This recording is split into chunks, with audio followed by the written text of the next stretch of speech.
is coming as soon as he gets home." They turned a corner. The boy pushed himself along, keeping just slightly ahead.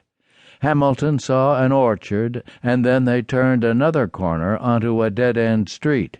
He hadn't known of the existence of this street, and was sure he would not recognize any of the people who lived here. He looked around him and at the unfamiliar houses, and was struck with the range of his son's personal life. The boy turned into a driveway and got off the bicycle and leaned it against the house. When the boy opened the front door, Hamilton followed him through the living room and into the kitchen, where he saw his son sitting on one side of a table along with Kip Hollister and another boy. Hamilton looked closely at Roger, and then he turned to the stout, dark-haired woman at the head of the table. "You're Roger's father?" the woman said to him. "Yes, my name is Evan Hamilton. Good evening." "I'm Mrs. Miller, Gilbert's mother," she said. "Sorry to ask you over here, but we have a problem." Hamilton sat down in a chair at the other end of the table and looked around. A boy of 9 or 10, the boy whose bicycle was missing, Hamilton supposed, sat next to the woman. Another boy, 14 or so, sat on the draining board, legs dangling, and watched another boy who was talking on the telephone. Grinning slyly at something that had just been said to him over the line, the boy reached over to the sink with a cigarette. Hamilton heard the sound of the cigarette sputting out in a glass of water. The boy who had brought him leaned against the refrigerator and crossed his arms. "Did you get one of Kip's parents?" the woman said to the boy. "His sister said they were shopping.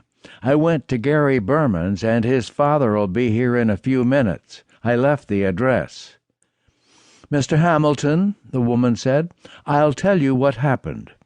We were on vacation last month, and Kip wanted to borrow Gilbert's bike so that Roger could help him with Kip's paper route. I guess Roger's bike had a flat tire or something.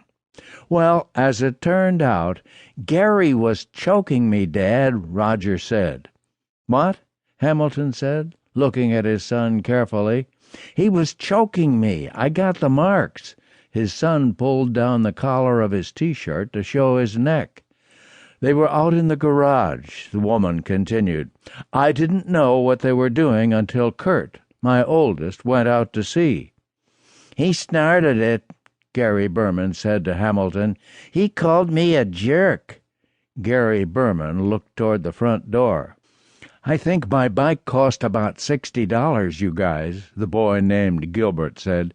"You can pay me for it." "You keep out of this, Gilbert," the woman said to him. Hamilton took a breath. "Go on," he said. "Well, as it turned out, Kip and Roger used Gilbert's bike to help Kip deliver his papers, and then the two of them, and Gary too, they say, took turns rolling it." "What do you mean, rolling it?" Hamilton said.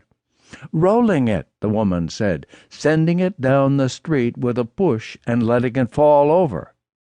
Then, mind you, and they just admitted this a few minutes ago, Kip and Roger took it up to the school and threw it against a goal post."